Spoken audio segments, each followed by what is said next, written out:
Hey guys, it's Michael, teacher turned trucker, and it has been a little while. Just wanted to do an update. I'm not sure how long this video will go because I'm just kind of going off the cuff with this one. I've gone through trucking school. It was 4 weeks. It was quite a learning experience.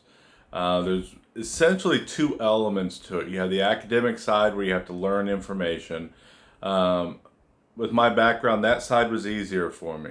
That will be different for other people. Those of you guys who are more hands-on, you're going to find that side probably a little bit more challenging. But you'll find the second side, which is more the skills-based, easier probably. The skills-based was much more of a challenge for me. We had the first part, which is still kind of academic, but a little bit of the mix hands-on is a pre-trip. The pre-trip essentially has 90 points that you have to memorize for the entire truck here in the state of Florida.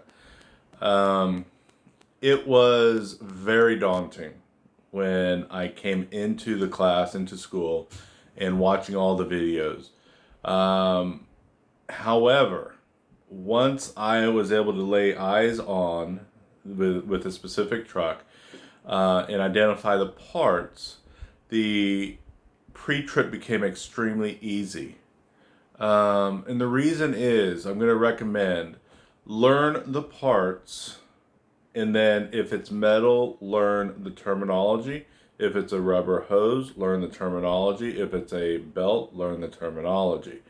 So if it's metal and it's in the state of Florida, it's not cracked, bent, or broken, or dented if it's some of the things like the brake chamber.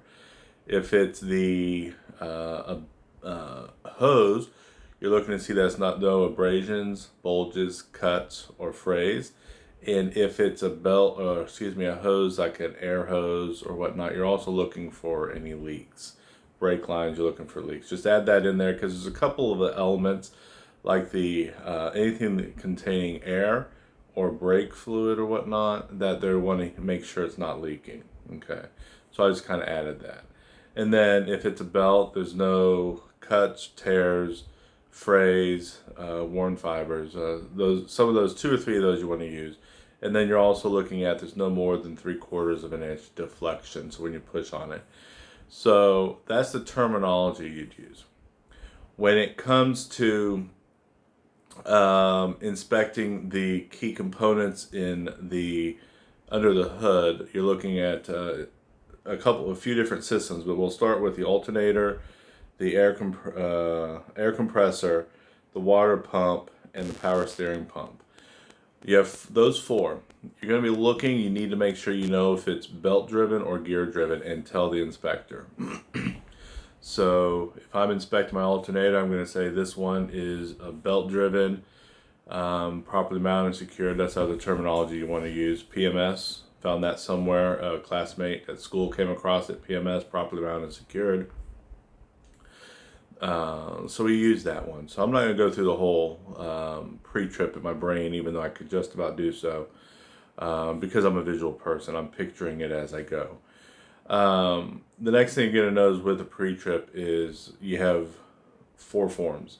The first one is from the tip of the hood all the way to the back end of the engine compartment. Okay, so that's going to be everything under the hood. Keeping in mind some of the stuff seems to be up almost under the dash because of how compact stuff is. It's still considered engine compartment. So that's Form A. Form B is going to be from the driver's door where the hinges are to the end of the tractor. That includes the tail lights and the reflective tape that may or may not be back there. Form C is the entirety of the trailer itself. Form D is all 3 of those. And in the state of Florida, everyone also does the coupling system and the in-cab system. The coupling system is easiest for me if I do that separately. If I'm doing Form B, I'm doing coupling separate from Form B because they're all in that same area, but you have a different system for them, okay? When you get to the in-cab, start at your step, talk about your safety equipment, your seat belt, and so forth. Once you get into it, a friend of mine put together a list. His name is Ben, so shout out to Ben. Tug, tug, pull. So once you go through your gauges and all that, and you're starting your brake check, you're going to do a tug against the trailer brakes or a tug against the tractor brakes, and then you're going to reverse them.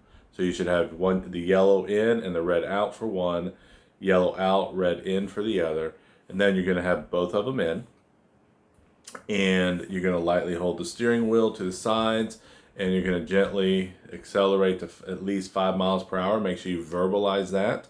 And then verbalize also the reason you're doing this is to firmly apply the service brakes to ensure that the brakes do not pull to the left or the right, which would indicate brakes are out of adjustment. Okay, they want to hear that. They may or may not require you to go the 5 miles per hour if you verbalize that ahead of time. Okay, so once you've done that, then you have to do the air. The lab test. Okay, it took me a second, a little brain fart. Okay, the lab test. That's leaks, alarms, buttons. With this one here, I almost got myself in a big bind because I did the leaks part fine, I did the alarms part fine, but I went smoothly into the last portion, but I was fanning the brakes so quickly that the buttons popped before I could verbalize that the buttons would pop between 20 and 45 psi. If you fail that portion, it's an automatic fail for the test. I didn't. I'll be frank. I looked and I saw something on the tester's face, so I requested to do the lab test again. And you do have that right. I think you can do it a total of 3 times. And he asked why I wanted to do the lab test again, and I specifically told him, I said, because I was not able to verbalize that the buttons would pop between 20 and 45 psi prior to the buttons popping. Because I knew what I was looking for and I was able to immediately identify it to him, he went ahead and gave me credit for it. But if in any doubt whatsoever, say, before you tell them I am finished, say, I would like to redo the lab test. Okay? And go ahead and do so. When you're done with that, make sure you tell the tester, once you're done and you're confident, I have hereby completed the lab the lab test. The tester will sit there and wait a lot of occasions because they're listening for that terminology. Until you tell them you're done, your time's ticking. Okay, so that's the pre-trip.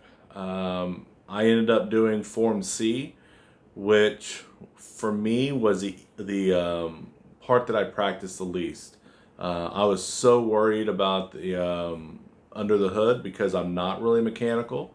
But the instructors at our school, National Trucking here in Green Coves, they did a fantastic job. We had a phenomenal classroom instructor. Just kudos to him. I'm just so grateful for him.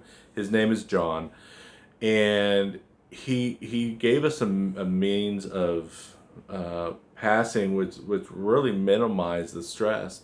He said under each form you have, you're going to have a suspension system, you're going to have a braking system, you're going to have a wheel system.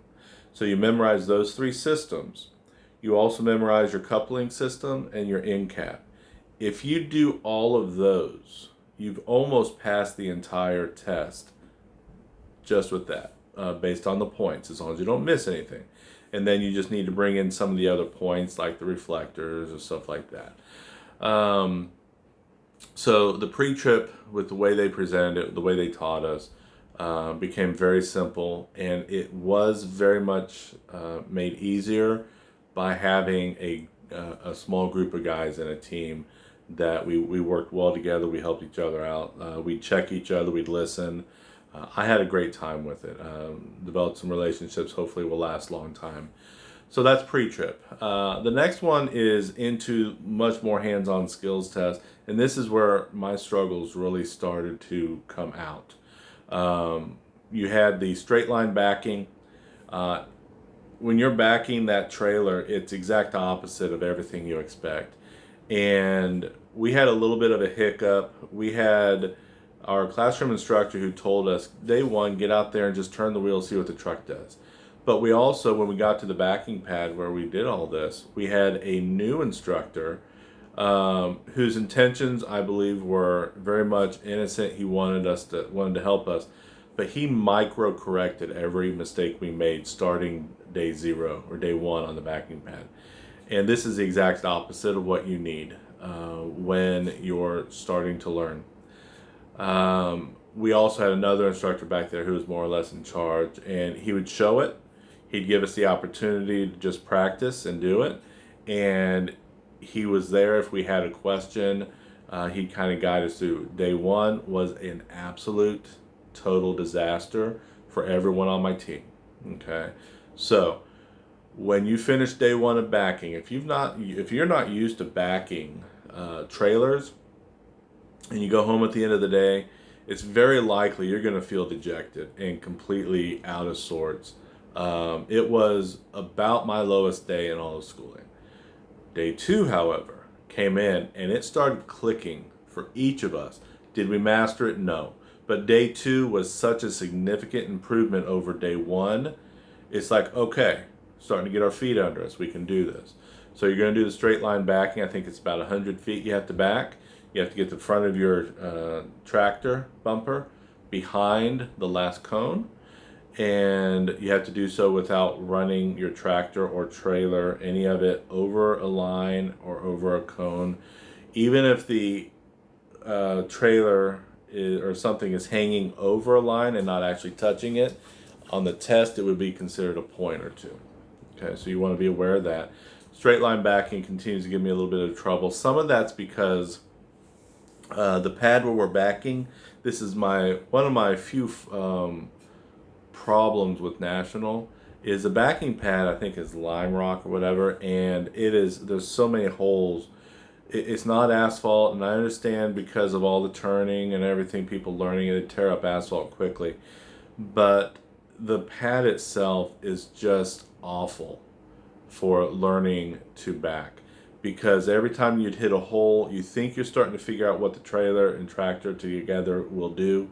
Every time you hit a hole, it shifts the trailer, and there's no consistency like you would have more or less with an asphalt pavement. So it's hard to learn. Now, granted, when we moved to the asphalt, where we actually did the testing and evaluating, it was easier over there. Another thing is you'll do offset. Offset is moving from like the left lane, pulling forward, making a turn, and going into the left lane, or vice versa from the right to the left. This was one that it goes against everything that your instincts tell you when to turn and when not to. With us, they give us a system. You look for, if you're going from one, you look for a rivet, and then you look for the middle of the turn axle and whatnot. So there's some markers you're looking for. As long as you memorize those steps and trust the steps, you should be fine. The first day when I did my evaluation, I did horrible. I did not pass. You can't get more than 12 points. I had like 21 or so. When they stopped me, they let me keep trying just to get some practice. And so I did absolutely horrible. And for me, just to be candid, most of it was nerves. As soon as I started my offset, the steps went away. I completely spaced. I combined what I thought was the offset steps with the alley dock step, and I was done at that point. So you do your offset, and then you'll do your alley dock. Alley dock is extremely easy with the steps they give you, but there's this one point where everything in you is telling you do a pull-up, and you got to keep going, okay? And I did that on the evaluation, and I did pull-up after pull-up. Every time I did a pull-up, I made myself worse. But when I redid my evaluation, the nerves weren't as much of an issue, and I nailed all 3 of these and got 0 points on me. I wish I could have had that for the state test. The state test, when I did the state test, I hit my pre-trip no problem, other than what I mentioned earlier. My backing, I passed. I did not pass the driving portion. I have not yet. I was using a manual, and candidly, it's nerves. Um, Ever since college days, when I'm in a testing environment, my nerves get the better of me. Yes, I'm a teacher until I get my CDL. Um, and I think that is part of why I try to be so gracious with my students who are testing, and I try to look for other ways to evaluate them. So, uh, when I got on the road, I could not shift for anything. Grinding the gears, had a couple of close turns, which the tester um, yelled at me for. But in hindsight, I didn't hit anything. I did not encroach on someone's lane. Um, so I can go into a little bit more of that testing experience later. It was not a good experience for me in any sense until afterwards. The tester was very nice after the test, um, but he was anything but nice during the test. And part of that is because as a person, I tend to pick up on body language, facial expressions, and then he made remarks along the way as well. In addition to what a state tester normally is permitted to do. So that was my state testing. The school experience. Um, would I recommend national trucking? Yes, I would. Um, they have a couple of really glaring shortcomings. Um, One of them is that backing pad, the pad itself. The second is they are using on the backing pad some really old equipment. So as far as the equipment goes, it makes it difficult moving from one truck to another. Now, that's a negative, but it's also a positive because when you move from old equipment that is where you turn the wheel all or halfway around and you haven't hardly turned your tire versus moving to a newer truck where you turn your wheel a third of the way or to 3 o'clock or a quarter of the way and you're at 3 o'clock and you've significantly turned, there's a difference. It makes it easier. So if you can do it on the older equipment, you should be very much easier on the newer equipment. I intend to, at this point, retake the state test driving portion. I don't have to do the previous two portions because I've already passed them. I'm hoping I'm planning on switching to an auto shifter for the state test. I need more practice in the driver's seat. That would be another bit of a glaring because I guess it's because of the staffing. They didn't have a lot of instructors. We were able to, like, once we got done with the classroom stuff, we started the on the road stuff. They have a track that you get to drive on. It's 1.5 miles, and essentially you're in the truck with 3 other students. You can't have more than 4 students total. And so you figure we have 4 hours in the morning, we're doing this, and then 4 hours in the afternoon, we're doing out on the road, outside off campus, so on the real road. So if you're rotating through 4 people, you can figure out of 4 hours, you're roughly going to get an hour. Okay, same thing with on the road. So that's one day, and then the next day you're on the backing pad. So it was every other day you essentially got 2 hours in the seat. Some of you, that's going to be fine, and kudos to you. Some of us, however, those of us who tend to learn a little slower with the skills and all that, we needed more time. And the school is very good about stating that if you apply yourself, they will work with you to get you more time. Again, props to them. The bind I'm in is, and this is what I learned after the fact, is essentially if you need more time, that works really well if you need it for the pre-trip or the backing. But if you need more time in that truck or tractor on the road practicing, you get yourself into a bind because their classes start every month. and that truck will only be available like after 3 o'clock. But at 3 o'clock, the state testers start using that truck. So you really don't have the access to that particular truck, which is also part of the reason I've decided to switch to an automatic. That school is predominantly manual, and I appreciate that. If I were to go in there today, I could drive the manual truck. If I were to go in there today to take my state test, I'm not convinced I could. And it has all to do with the nerves. So that's a little bit. I know this video's gone a little long. If you have any comments or questions, please share them below. If you get any value out of this, please go ahead and hit a thumbs up. Let me know. It's been a rough experience for me, partly because so much of this was outside of my natural wheelhouse of what I'm naturally gifted at.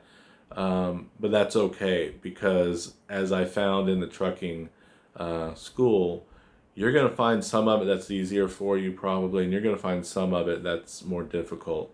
Surround yourself with other people. Don't be a lone wolf, and help each other out, and I think you'll be better for it. Like I said earlier, I met some wonderful people. Each of us had strengths and weaknesses that complemented one another, not just in my immediate group, but in the class as a whole. Wonderful people. Several of them I would